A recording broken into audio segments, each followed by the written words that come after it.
For a lot of people, the holidays can be very stressful. There's gifts, there are events, parties, and sometimes your cooking skills have to be put on display. But what is the most important thing that you need to do during this holiday season? In this video, I'm going to go over 3 things you can do to make the best of your time this holiday. Hey, what's going on, everyone? My name is Maoli Vodi with financiallypresent.com, your one-stop shop for financial and investment education. And today we're talking about Thanksgiving, but so much more. Thanksgiving is one of my most favorite holidays, and I think it's extremely important that you use your time when you see your family wisely. So we're going to break down 3 specific things you need to do. Look, I don't know about you, but my favorite holiday is Thanksgiving, hands down. It has 2 of my favorite things, food and people. All right, there's no pressure for gifts or anything like that. And I like to cook, actually. I don't mind cooking at all. But Thanksgiving is the best. My family is from Ghana, so I get to experience Ghanaian food and American food on Thanksgiving. And we made Thanksgiving whatever we wanted it to be. There's been Thanksgivings where there are over 40 people and a DJ. It's essentially a party. And then in most recent years, it's been a little bit more mild now that, me and my siblings are grown up and we have kids of our own. So now it's a little bit more reduced. And when I say reduced, it's probably about 20 to 25 people instead of 40 people and a DJ. But ultimately, it's so much fun to see my siblings, my parents, and my in-laws and just talk. And we love gathering together and we love eating as well. And the conversations that we tend to have are just so much better now. And what you have to include or think of when it comes to these holidays is how you can leverage that time, because we don't have that much. So the first thing you can do to really leverage your Thanksgiving holiday is to, number 1, set the expectation for the next holiday. Okay, for a lot of people, you celebrate Christmas or some type of gift-giving celebration, okay? Gift-giving holiday. And with that comes a lot of pressure to buy or exchange gifts. And there are some households where you may not have the means, or you just aren't interested in exchanging gifts. And Thanksgiving is essentially a meeting where you can state, hey, I'm not looking to exchange gifts this year. I have specific financial goals.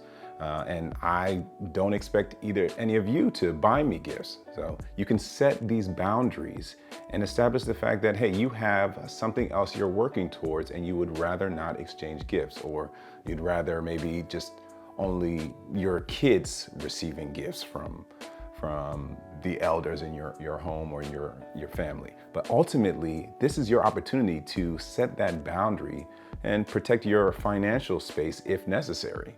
So that means you may say, no, I don't want to exchange gift cards. I don't want any electronics. Don't feel any pressure to get me a card or anything like that. I understand it doesn't mean that you love me less or anything like that, but this is your chance. You're an adult. You're able to say that, and be prepared, because you may get some pushback. Some people say, oh, come on, it's tradition. It's part of this and part of that.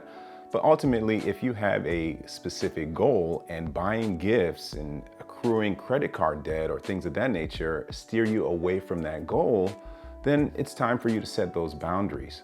Just be prepared to defend your answer or defend your response. Look, inflation has been hard on people for the past umpteen years. Inflation is technically always around, but the last 2 years, it's been especially high.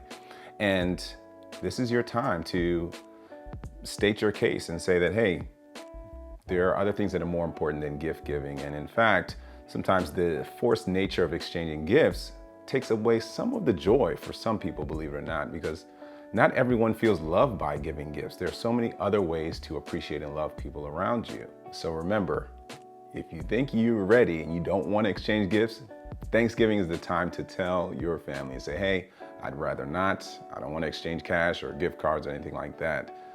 You can do it, trust me. Number 2, I want you to talk about your retirement.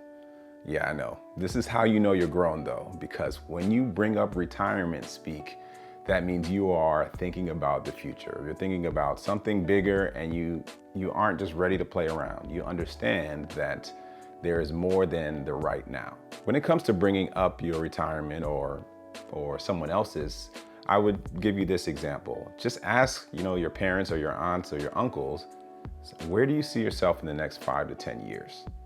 Okay, and that will give you a clue as to what some of their retirement plans are. Or you can expound on that and ask them, okay, well, what about 15 years from now or 20? Where do you plan to be? Where do you want to see yourself? Do you see yourself here? Are you still going to be working? Are you going to live here? Are you going to downsize? What are some things that we can do to help? Are we able to help? Are we part of that future? Is this something where we'll be traveling to you for the next few holidays? There are so many different ways this can go. Asking questions like this are extremely helpful because it transitions to even bigger questions. Are you financially ready to get there? Are you on track to reach that retirement goal? Is this something that seems realistic to you? Because honestly, if you have to take in older relatives, you want to be ready for that. You want time to prepare too. In some family situations, that is the dynamic. You have to take care of each other. So finding that way and beginning those conversations makes it less of a surprise.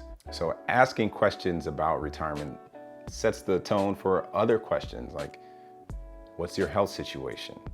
Do you have accounts set up properly? Do you have proper life insurance? Do you have beneficiaries on your investment accounts? Did you roll over that 401k from your previous employer? Are you on track? How's your health situation? Do you have a will set up? Are any of us in the room your beneficiaries? And side note, if you are, this is the time where you can give them the appropriate information like your date of birth, social address, so that you can keep that information up to date. And that in the case something happens or when something happens, there's no surprise, there's less arguing, I would say, and everyone is prepared. The idea is that by starting small and talking about Christmas and gift giving, whether it's Kwanzaa or Hanukkah and all of these other holidays, that is the small talk that will lead to the bigger talk of retirement and the next several years worth of just living that you're planning on doing. And this all sets up our third and most important question. So number 3, how can we spend more time with each other? Look, I know that sounds mushy, but that's what we do this time of year. And I'm a very sentimental guy. As far as when I think about gifts or things that I received over the years, as far as toys, in my childhood, I can remember maybe on almost 2 hands, some specific toys that I really enjoyed or remembered really well. And one was a Game Boy, some wrestling action figures that were off-brand, so they weren't even real. And maybe a couple toy cars and things like that. But ultimately, all of those are obsolete, at least in my opinion. And I value more the time that we spent together as a family. Okay, so there were times where we would rent or we would do the pay-per-views of some WWF events like WrestleMania, Survivor Series, SummerSlam, all of the really good ones. And we watched stuff, but we were nerds like that. But either way, the whole family was in the room. My mom would make a special dinner and we would all be there, all ages. And it was something we were all into. It's funny, but we've all somewhat outgrown it by now, but that's also because we're older, we have families of our own, we're not all in the same house, and you don't have that type of time that often. And you have to be more and more intentional about how you spend time with family when you have that time. Look at it this way. If the only times you saw some of your family members are Thanksgiving and Christmas, what if you only had about 16 times left that you would see somebody? Like, how does that make you feel? Look, this is the time. You're all in the same room. Start the conversation of preparing the next event. And it doesn't have to be anything extravagant. It could be just a mini family reunion. What if it's you all gather for Super Bowl? I got family members that they don't even care about football, but you can still gather around and count the commercials. You could gather together, or you can talk, or even watch remotely, get on WhatsApp, get on Zoom, and have a virtual watch party, okay? You can do all of these various things, but at least to increase that time together. You can have a family game night. It doesn't have to be anything extravagant. Everyone bring the board games that you already have, and you might create a tournament style or something. All I know is the last couple Thanksgivings have been great because we were able to sit down at the table and play Family Feud with my parents. And that's something we never played games with them growing up, but ultimately the times that you have together as you move forward in time become less and less. So they are more and more precious and more rare than the gifts and toys that you would probably want to spend money on when it comes to these sales and things. So all I'm saying is that this is the time to plan how you're going to spend your time because you don't have much. So what do you think? What are some questions that I may have missed? Things that you plan on talking about or discussing with family when you meet up with them on Thanksgiving. Use your time wisely. If you like this video, like and subscribe, turn on notifications so that you don't miss out, and like always, stay present.